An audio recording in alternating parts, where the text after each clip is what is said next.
Telangana CM Revanth Reddy ఇంటి compound ను అధికారులు కూల్చేశారు. ఇదేంటి సీఎం కాంపౌండ్ ను కూల్చే దమ్ము ధైర్యం ఎవరికి ఉంది అంటారా?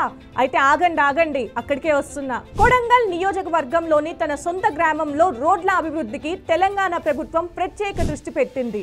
ఉమ్మడి మహబూబ్ నగర్ జిల్లా వంగూరు మండలం కొండారెడ్డిపల్లిలోని రేవంత్ ఇంటి ప్రహారీని స్థానిక R&B అధికారులు కూల్చేశారు.